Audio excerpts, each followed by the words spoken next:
working on that project, and then you get that itch to go to the market and start selling before you're ready. I think it happens more than not, and sometimes it's good and sometimes it's not. Let's talk about it. Roll it.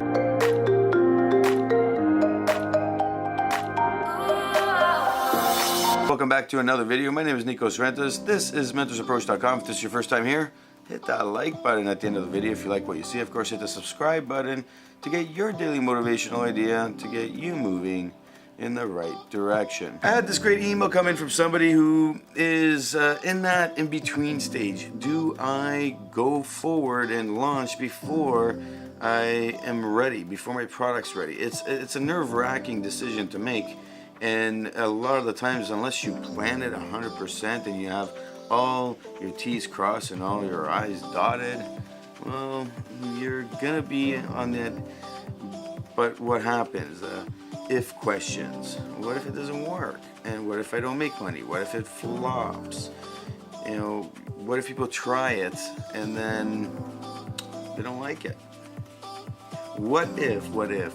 And then all of a sudden the negative chatter jumps into your head, and then you're not really launching anytime soon. You're taking away time from the creation of, or the finale of the final stages, and then all of a sudden, you know, you're sitting there going, I haven't done anything and I haven't launched and I'm not doing anything, and you're just a sitting duck. Let's jump into the email here. Hi Nikos, I'm working on a project that I think could take off. That's a vote of confidence. Why don't you have it more of a, I'm working on a project that I know could take off, or better yet, I know is gonna take off. It needs more work and my coach says I should just launch and keep building.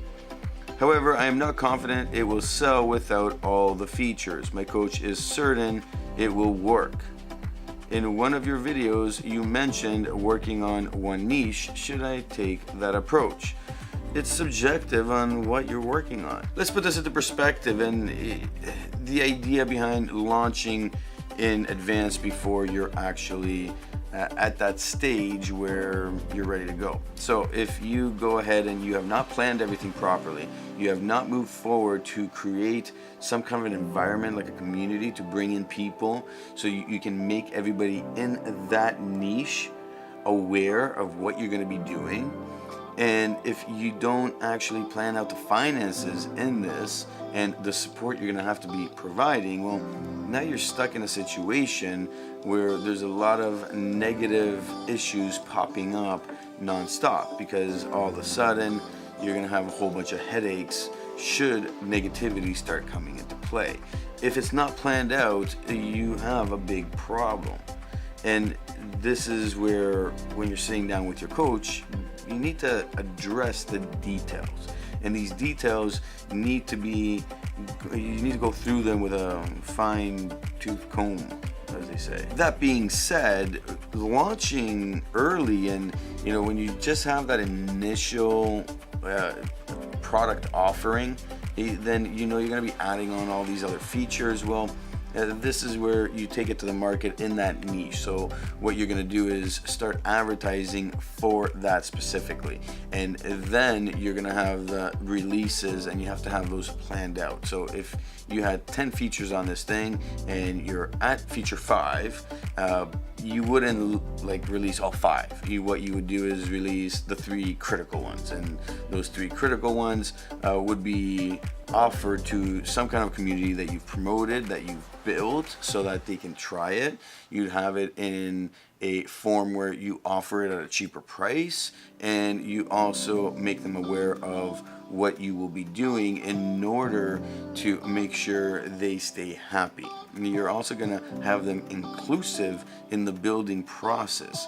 So these are people that are going to be early adopters, and they're going to come into this with the idea behind it that, hey, we want to be part of the build up to your project. Now, this, I don't need to know the details of the project to tell you that this is a norm that I would be looking at with any kind of product that I'm creating. I have to make sure that this works in this manner, or else I'm losing out on the details. So this is the first stage, is understanding what planning we're gonna put into place. Secondly, you be looking at, all right, as I'm doing this, people are gonna give me feedback, and how am I gonna deal with the positive feedback and the negative feedback, and how am I gonna make sure that the niche that I've picked and those customers in there that come on board who are still paying something, you're not gonna give it for free, they're still paying for something, are gonna be able to assist me in getting that feedback, and then you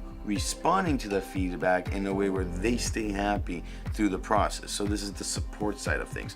This is basically that service side of things that you need to be really, really aware of with the project you're working on, with the product you're about to launch. What are those exact requirements that you're gonna need? Because every time, anything you buy, like the phone, somebody's gonna be calling and they're gonna be going, it's not updating, or the hardware is going. So you're gonna have people who know certain things based on those areas when they create the phones and they're gonna sell the phones. So you're gonna be doing the same thing for your product. And at the same time, you're gonna be in this phase of, all right, as I'm building this, I'm getting this feedback, I'm still working on the rest of the stuff.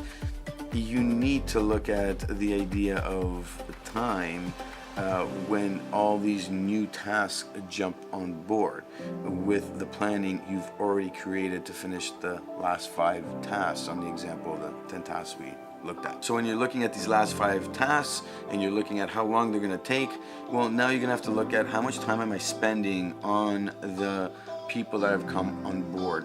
What am I going to be doing for them, and how am I going to allocate my time effectively so that I can still maintain the timings that I have planned that it will take me to do the thing, so I can launch at the dates I'm promising.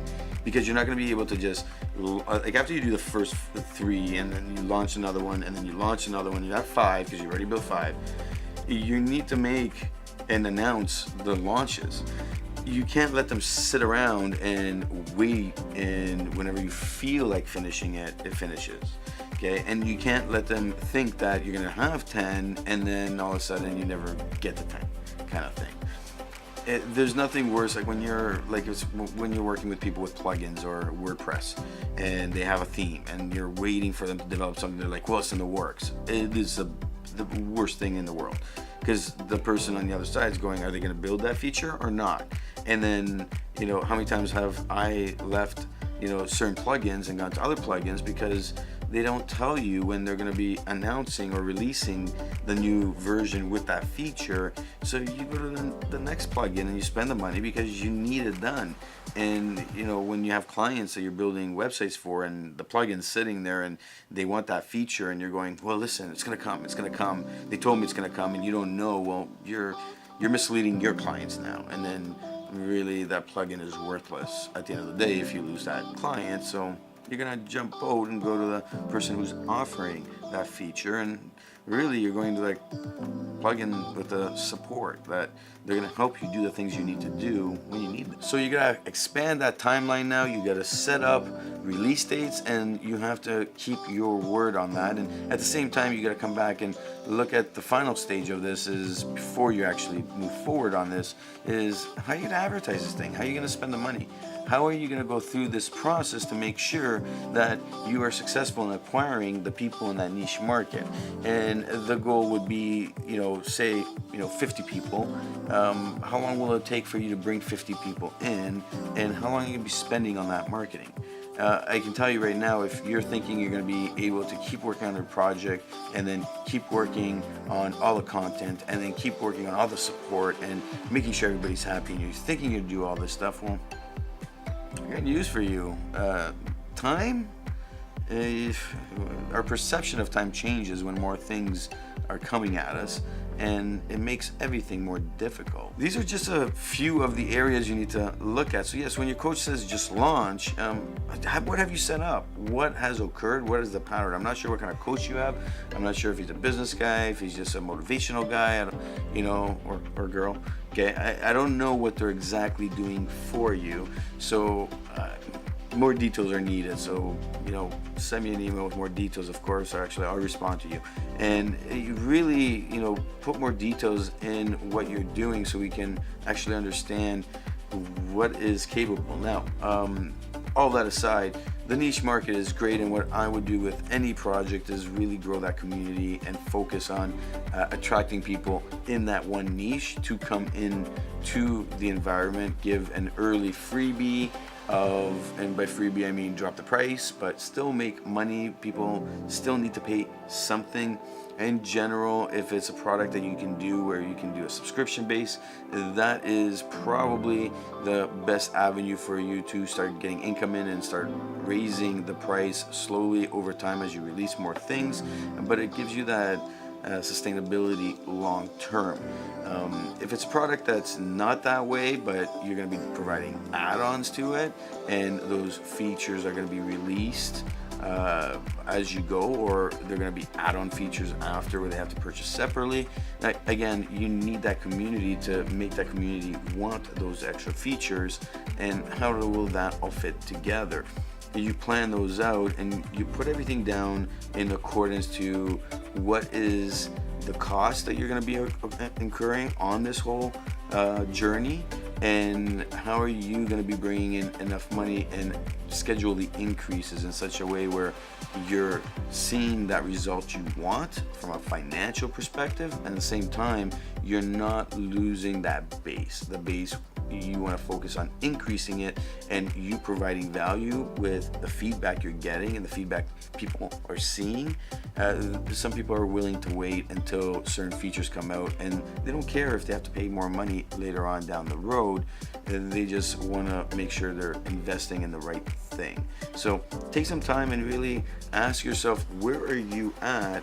Where is your planning at? And what are the things, the details that you need to focus on in order to really go after that niche market? If this is not structured 100% and you're not ready to go, like with you being, I'm not confident it will sell without the features, you might get confident by planning this out 100% and focusing on those details, and you'll be like, you know what, I can sell at least 50 subscriptions or 50 of these products to get going, and it might switch, but if you don't have any planning, you're going to be feeling like this, and you're going to be talking to your coach who's going, do it, and you're going to be feeling like and I mean, I've been there, like with the coaches I've had and have, and they're like, just launch this and just do it. It doesn't need to be perfect, but then in your mind, you're not confident enough because you really feel things are needed, but at the same time, you haven't planned everything out. And once you sit down and plan everything, your logic will kick in and your emotions kind of subside, and you're gonna be like, yeah, you know what, it makes sense. The numbers are adding up. It should work, so I'm gonna do it. Or these numbers don't add up. No way. I'm gonna keep working on this. Get to the, not the 5th feature, but maybe at the 7th or 8th feature. Then I'll release in increments, and off we go. My name is Nikos Rentas. This is mentorsapproach.com. Hit that like button if you like what you see. Of course, hit the subscribe button to get your motivational idea for the day, each and every day, to get you moving in the right direction. Of course, leave your comment below. Have you been in this situation? What did you do? What did it feel like? And what was the end result? Who knows? Writing that comment, writing your story below might just be read by somebody, and you might help change your life.